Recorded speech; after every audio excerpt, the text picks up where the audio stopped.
آپ کے وصال کے بعد حضرت عائشہ صدیقہ رضی اللہ تعالیٰ عنہا فرمایا کرتی تھیں کہ میں جب بھی سیر ہو کر کھاتی ہوں تو مجھے رونا آ جاتا ہے، اور وہ وقت یاد آ جاتا ہے جب حضور صلی اللہ علیہ وآلہ وسلم نے سیر ہو کر 2 دفعہ متواتر گوشت نہیں کھایا تھا۔ اور پھر اس وقت جب سلسلہ فتوحات پھیلنے لگا اور آسودگی کا دورہ ہوا تو ازواج مطہرات نے خرچ میں فراخی چاہی، تو حضور صلی اللہ علیہ وآلہ وسلم نے 1 ماہ تک آپ کے بالا خانہ پر گوشہ نشینی اختیار کی۔ حضرت عمر رضی اللہ تعالیٰ عنہ امہات المومنین کی طرف سے وکیل بن کر حاضر ہوئے تو حضور صلی اللہ علیہ وآلہ وسلم کے بدن پر پلنگ کے بانوں کے نشان دیکھ کر رو پڑے اور عرض کیا، اے اللہ کے نبی، کیسر و کسریٰ تو مزے اٹھائیں اور اللہ کا حبیب اس حال میں ہے۔ آپ صلی اللہ علیہ وآلہ وسلم نے فرمایا، تمہیں یہ پسند نہیں کہ ان کے لیے تو دنیا ہو اور ہمارے لیے آخرت۔ 1 ماہ بعد حضور صلی اللہ علیہ وسلم اپنے حجرے سے باہر آئے اور سورۃ الاحزاب رکوع نمبر 4 کی آیات تلاوت فرمائیں۔ آپ کی بیویوں کو نیکی، پرہیزگاری، عبادت گزاری اور کفایت کی تلقین کی گئی تھی، دنیا پر آخرت کو ترجیح دینے کو کہا اور انہیں دوسروں سے ممتاز اور ہر لحاظ سے فائق بنانا چاہا تھا۔ سب سے پہلے یہ آیات حضور صلی اللہ علیہ وسلم نے حضرت عائشہ صدیقہ رضی اللہ تعالیٰ عنہا کو سنائیں اور پھر کہا، والد سے پوچھ لو۔ آپ نے عرض کیا، مجھے کسی سے پوچھنے کی کیا ضرورت ہے، مجھے تو اللہ اور اس کا رسول ہی کافی ہے۔ یہی جواب تمام ازواج مطہرات کا بھی تھا۔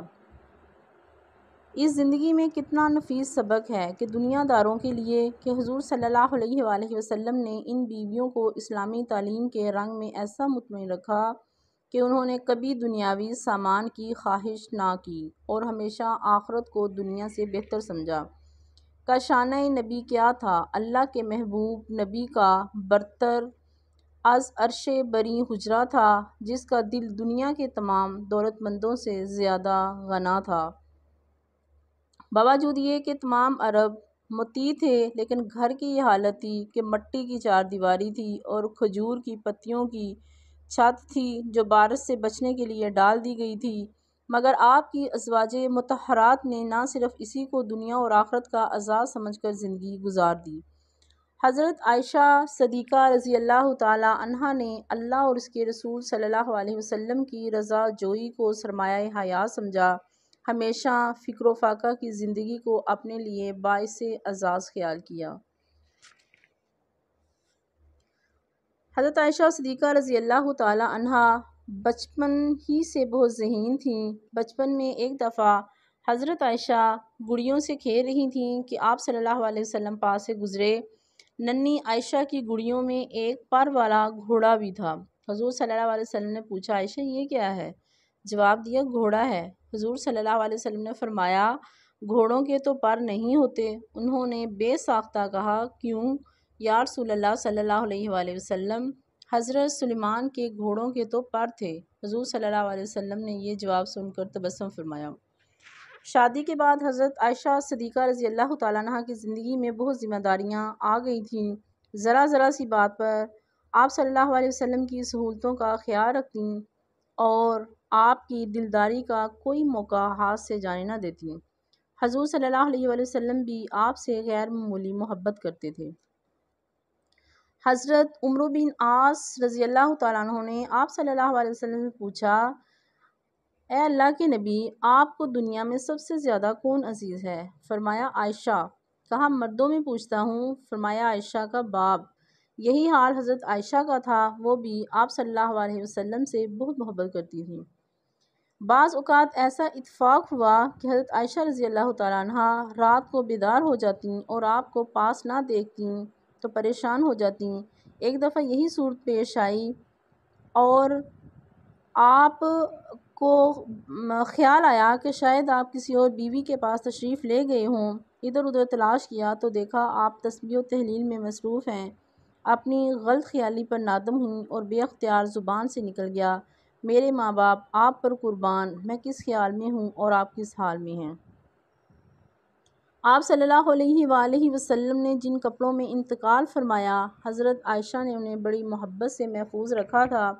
چنانچہ ایک دن انہوں نے ایک صحابی کو آپ کا تہبند اور ایک کمبل دکھا کر کہا، خدا کی قسم آپ نے انہی کپڑوں میں انتقال فرمایا۔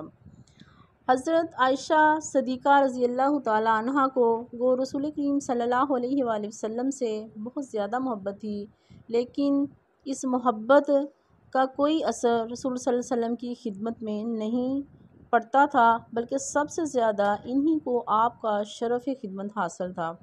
رسول کریم صلی اللہ علیہ وسلم کمال طہارت کی وجہ سے مسواک کو بار بار دہلوایا کرتے تھے اور اس پاک خدمت کو حضرت عائشہ کے ذمہ تھا۔ آپ گھر کا کام کاج خود کرتی تھیں۔ ایک دن حضرت عائشہ رضی اللہ تعالیٰ عنہا کی باری تھی، جو پیسے اور اس کی روٹی پکائی۔ حضور صلی اللہ علیہ وسلم کا انتظار شروع کیا۔ آپ کے آنے میں دیر ہو گئی تو سو گئیں، آپ آئے تو جگایا۔ حضرت عائشہ رضی اللہ تعالیٰ عنہا کے لباس کے متعلق مختلف روایتیں آئی ہیں۔ بعض کہتے ہیں کہ آپ سرخ کرتا اور سیاہ دوپٹہ جو تھا وہ زیب تن فرماتی تھیں، لیکن زعفرانی رنگ کے لباس کا تذکرہ اکثر ملتا ہے۔ حضرت قاسم بن محمد کی روایت ہے کہ میں نے سیدہ عائشہ رضی اللہ تعالیٰ عنہ کو بحالت احرام سونے کی انگوٹھی اور زرد رنگ کا لباس پہنے دیکھا ہے۔ ایک ریشمی چادر بھی کبھی کبھی استعمال فرماتی تھیں، جو بعد میں حضرت عبداللہ بن زبیر رضی اللہ تعالیٰ عنہ کو عنایت فرمائی تھی۔ قناعت پسندی کی وجہ سے ایک ہی جوڑا پاس رکھتی تھیں اور اسی کو دھو دھو کر پہنتی تھیں۔ لباس میں شرع کا اتنا لحاظ تھا کہ ایک بار ان کی بھتیجی حضرت حفصہ بنت عبد الرحمن ایک باریک اوڑھنی سر پر ڈالے ملنے آئیں تو حضرت عائشہ رضی اللہ تعالیٰ عنہ نے ان کی وہ اوڑھنی یا دوپٹہ پھاڑ ڈالا اور فرمایا، تم نہیں جانتی وہ سورہ نور میں اللہ تعالیٰ نے کیا فرمایا ہے؟ پھر ایک موٹے کپڑے کی اوڑھنی منگوا کر انہیں پہنا دی۔ آپ پردے کا بہت خیال رکھتی تھیں۔ ایک دفعہ ایک گھر میں مہمان اتریں تو ان گھر والوں کی دو لڑکیاں جوان ہو چلی تھیں۔ دیکھا کہ بیچارے وہ نماز پڑھ رہی ہیں، تاکید فرمائی کہ آئندہ کوئی لڑکی بغیر چادر اوڑھے نماز نہ پڑھے۔ ایک دفعہ ابن اسحاق نبینہ حضرت عائشہ رضی اللہ تعالیٰ عنہا سے ملنے آئے تو آپ نے پردہ کیا۔ ابن اسحاق نے کہا، آپ مجھ سے چھپتی ہیں، میں تو آپ کو نہیں دیکھتا۔ فرمایا، اگر تم مجھ کو نہیں دیکھتے تو کیا ہوا، میں تو تم کو دیکھتی ہوں۔ ایک دن آپ روزے سے تھیں اور گھر میں سوائے ایک روٹی کے کچھ اور موجود نہ تھا۔ اس حالت میں ایک مسکین عورت آئی تو آپ نے اپنی لونڈی کو حکم دیا کہ وہ روٹی اس کو کھلا دے۔ اس نے عرض کی، افطار کس چیز سے کیجیے گا؟ بولی، اللہ مالک ہے۔ شام ہوئی تو کسی نے بکری کا گوشت بھجوا دیا۔ لونڈی کو بلا کر فرمانے لگیں، لے کھا، یہ تیری روٹی سے بہتر ہے۔ حضرت عائشہ رضی اللہ تعالیٰ عنہا آپ صلی اللہ علیہ وسلم پر جان چھڑکتی تھیں۔ ایک دفعہ آپ رات کے وقت اٹھ کر کہیں تشریف لے گئے۔ جب حضرت عائشہ کی آنکھ کھلی اور حضور کو موجود نہ پایا تو سخت پریشان ہوئیں، دیوانہ وار اٹھیں اور ادھر ادھر اندھیرے میں ٹٹولنے لگیں۔ آخر ایک جگہ حضور صلی اللہ علیہ وسلم کا قدم مبارک ملا، دیکھا تو آپ سر بسجود یاد الہی میں مشغول تھے۔ اس وقت انہیں اطمینان ہوا۔ ایک دفعہ سفر میں حضرت عائشہ رضی اللہ تعالیٰ عنہا کا ہار گم ہو گیا۔ حضور صلی اللہ علیہ وسلم نے اس کی تلاش میں چند صحابہ کو بھیجا اور وہ اس کی تلاش میں نکلے تو راستے میں نماز کا وقت آ گیا۔ دور دور تک پانی نہیں تھا، اس لیے لوگوں نے بغیر وضو نماز پڑھی۔ واپس آ کر حضور صلی اللہ علیہ وسلم سے ماجرا بیان کیا۔ اس وقت جو تیمم کی آیت تھی وہ نازل ہوئی۔ حضرت اسید بن حضیر رضی اللہ تعالیٰ عنہ نے اس کو حضرت عائشہ رضی اللہ تعالیٰ عنہا کی بہت بڑی فضیلت سمجھا اور ان سے مخاطب ہو کر کہا، ام المومنین، خدا آپ کو جزائے خیر دے، آپ کو کوئی ایسا حادثہ پیش نہیں آیا جس سے خدا نے آپ کو نکلنے کا راستہ نہیں بتایا اور مسلمانوں کے لیے وہ ایک برکت بن گیا۔ فی الحقیقت حضرت عائشہ صدیقہ رضی اللہ تعالیٰ عنہا کا پایہ علم و فضل اتنا بلند تھا کہ اس کو بیان کرنے کے لیے سینکڑوں صفحات درکار ہیں۔ یہاں ہم اسی قدر لکھنے پر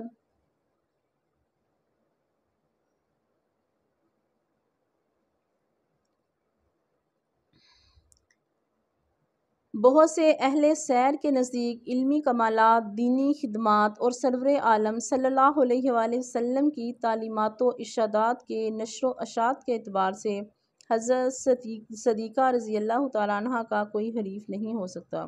اگر انہیں محسن امت کہا جائے تو اس میں مطلق کوئی مبالغہ نہ ہوگا۔ حضرت عائشہ صدیقہ رضی اللہ تعالیٰ عنہ کے شاگردوں اور مستفیضین کی تعداد 200 کے لگ بھگ بیان کی جاتی ہے، جن میں متعدد اکابر صحابہ کے علاوہ تابعین کی ایک بڑی تعداد شامل تھی۔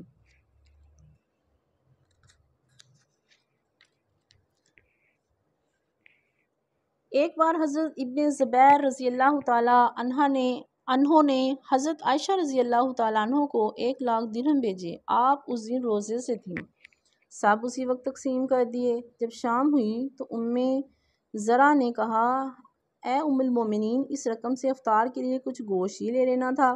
فرمایا، تم نے یاد دلایا ہوتا۔ ایک بار حضرت منقدر بن عبداللہ رضی اللہ تعالیٰ عنہ حضرت عائشہ رضی اللہ تعالیٰ عنہ کی خدمت میں حاضر ہوئے۔ پوچھا، تمہارے کوئی اولاد ہے؟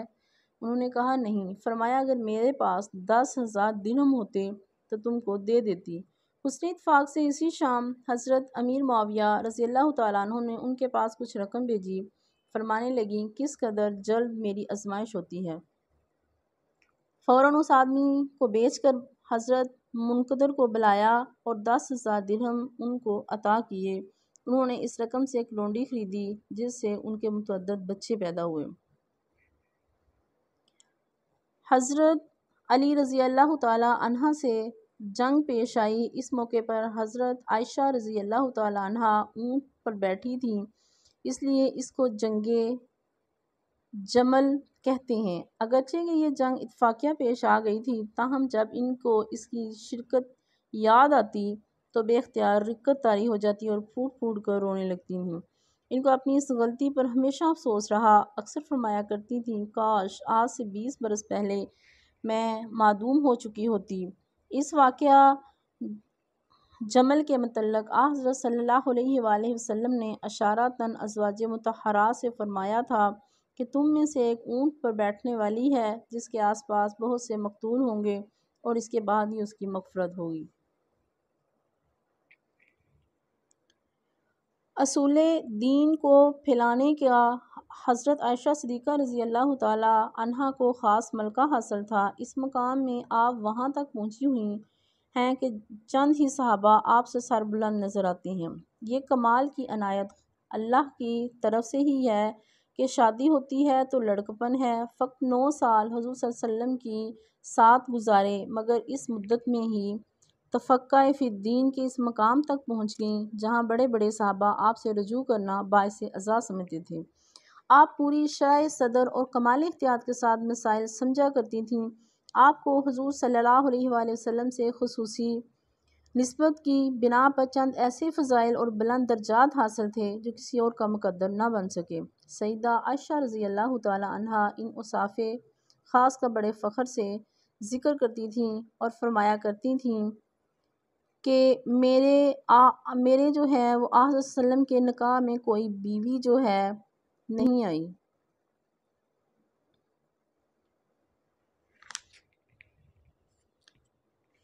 حضرت ابو موسیٰ اشعری سے روایت ہے کہ رسول صلی اللہ علیہ وسلم نے فرمایا کہ عورتوں میں مریم بنت عمران اور آسیہ زوجہ فرعون کے سوا کوئی کامل نہیں ہوئی۔ پھر فرمایا کہ عائشہ کو عورتوں پر ایسے ہی فضیلت ہے جیسے ثرید کو تمام کھانوں پہ۔ عبادت الہی سے آپ کو بے پناہ شغف تھا۔ نمازوں کے علاوہ سنتیں اور نوافل بھی کثرت سے ادا کرتی تھیں، اکثر روزے سے رہتیں، حج کی شدت سے پابند تھیں۔ آپ کے پردے کا اندازہ اس سے بھی لگایا جا سکتا ہے کہ جب تک آپ کے حجرے میں رسول اللہ صلی اللہ علیہ وآلہ وسلم اور حضرت ابوبکر صدیق آرام فرما رہے تھے، اس وقت تک آپ وہاں آیا جایا کرتی تھیں اور سوتی بھی تھیں، لیکن حضرت عمر فاروق رضی اللہ تعالیٰ عنہ کے آ جانے سے رک گئیں، حالانکہ شریعت میں فوت شدگان سے پردہ نہیں۔ آپ جس مکان میں رہتی تھیں وہ آپ نے حضرت امیر معاویہ رضی اللہ تعالیٰ عنہ کے ہاتھ میں فروخت کر دیا اور جو رقم ملی وہ سب کی سب غربا اور ضرورت مندوں میں تقسیم کر دی۔ حضرت عبداللہ بن زبیر رضی اللہ تعالیٰ عنہ جو کہ آپ کے بانجے تھے، سیدہ کے سب سے زیادہ چہیتے تھے اور آپ کی خدمت اکثر یہی کیا کرتے تھے، آپ کی فیاضی کو دیکھتے دیکھتے گھبرا گئے اور انہوں نے کہہ دیا کہ آپ کا ہاتھ روکنا چاہیے۔ جب سیدہ کو اس بات کا علم ہوا تو آپ نے قسم کھا لی کہ اب کبھی ابن زبیر سے بات نہ کروں گی، وہ میرا ہاتھ روکے گا۔ بہت عرصہ حضرت ابن زبیر سے ناراض رہیں، آخر بہت لوگوں کی سفارت سے انہیں معاف فرمایا۔ حضرت ابو موسیٰ اشعری رضی اللہ تعالیٰ عنہ فرماتے ہیں کہ ہم صحابیوں کو کوئی ایسی مشکل بات پیش نہیں آئی کہ جس کو ہم نے حضرت عائشہ سے پوچھا ہو اور ان کے پاس اس کے متعلق کچھ معلومات ہم کو نہ ملی ہوں۔ عروہ ابن زبیر فرماتے ہیں میں نے فقہ، طب اور شاعری میں حضرت عائشہ رضی اللہ تعالیٰ عنہ سے زیادہ کسی کو عالم نہیں پایا۔ یہی عروہ اپنے باپ کے حوالے سے نقل کرتے ہیں کہ اکثر عائشہ رضی اللہ تعالیٰ عنہ 60 شعر کے قصیدے سنایا کرتی تھیں۔ حضرت عبد الرحمن بن عوف کے صاحبزادے حضرت ابو سلمہ جو بڑے جلیل القدر تابعی تھے، بیان کرتے ہیں کہ میں نے حضرت عائشہ رضی اللہ تعالیٰ عنہ سے زیادہ سنت نبی کا عالم تفقہ فی الدین کا ماہر، آیات کلام مجید کے شان نزول اور فرائض کا جاننے والا کسی اور کو نہیں دیکھا۔ حضرت موسیٰ بن طلحہ کہتے ہیں میں نے حضرت عائشہ رضی اللہ تعالیٰ عنہ سے زیادہ فصیح و بلیغ کسی اور کو نہیں دیکھا۔ حضرت احمد کہتے ہیں کہ میں نے بہت سے حکام اور فصحاء کے فیصلے سنے، لیکن جو شان حضرت عائشہ کے خطبوں میں پائی وہ کہیں اور نہیں دیکھی۔ جب حضرت عائشہ صدیقہ رضی اللہ تعالیٰ عنہ کی ازدواجی زندگی کے 9 برس گزر گئے تو آقائے دو جہاں وفات میں مبتلا ہو گئے۔ حضور صلی اللہ علیہ وسلم 13 دن علیل رہے۔ ان 13 دنوں میں 5 دن دیگر ازواج کے ہاں قیام فرمایا اور 8 دن حضرت عائشہ رضی اللہ تعالیٰ عنہ کے ہاں رہے۔ شدت مرض میں کمزوری کی وجہ سے حضور صلی اللہ علیہ وسلم اپنی مسواک حضرت عائشہ رضی اللہ تعالیٰ عنہ کو دیتے، وہ اپنے دانتوں میں چبا کر نرم کرتی اور پھر حضور صلی اللہ علیہ وآلہ وسلم استعمال کرتے۔ 2 یا 9 ربیع الاول 11 ہجری کو آپ صلی اللہ علیہ وسلم کی روح اطہر جو ہے عالم قدس کی طرف پرواز کر گئی۔ اس وقت حضور صلی اللہ علیہ وسلم کا سر مبارک حضرت عائشہ صدیقہ رضی اللہ تعالیٰ عنہ کے سینے پہ رکھا ہوا تھا اور پھر انہی کے حجرہ مبارک کو حضور کی ابدی آرامگاہ بننے کا شرف حاصل ہوا۔ آپ صلی اللہ علیہ وسلم کی وفات کے وقت حضرت عائشہ رضی اللہ تعالیٰ عنہ کی عمر 18 سال کی تھی۔ 48 برس انہوں نے عالم بیوگی میں بسر کیے۔ اس تمام عرصے میں وہ تمام عالم اسلام کے لیے رشد و ہدایت، علم و فضل، خیر و برکت کا ایک عظیم مرکز بنی رہیں۔ ان سے 2210 حدیثیں مروی ہیں۔ بعض کا قول ہے کہ احکام شرعیہ کا 1/4 حصہ حضرت عائشہ رضی اللہ تعالیٰ عنہ سے منقول ہے۔ آپ کو جنت البقیع میں دوسری امہات المومنین کے قریب دفن کیا گیا، حالانکہ اگر آپ چاہتی تو اپنی تدفین کے لیے روضہ رسول صلی اللہ علیہ وسلم کے حوالے سے بھی وصیت کر سکتی تھیں، لیکن آپ نے دیکھا کہ وہاں آقائے دو عالم صلی اللہ علیہ وسلم کی بارگاہ میں حضرت ابوبکر اور حضرت عمر حاضر ہیں تو کوئی حق نہیں جتایا بلکہ جنت البقیع کو پسند فرمایا۔ اللہ ان کے اوپر اپنی رحمتیں نازل فرمائے اور اللہ ہمیں ان کے نقش قدم پہ چلنے کی توفیق عطا فرمائے۔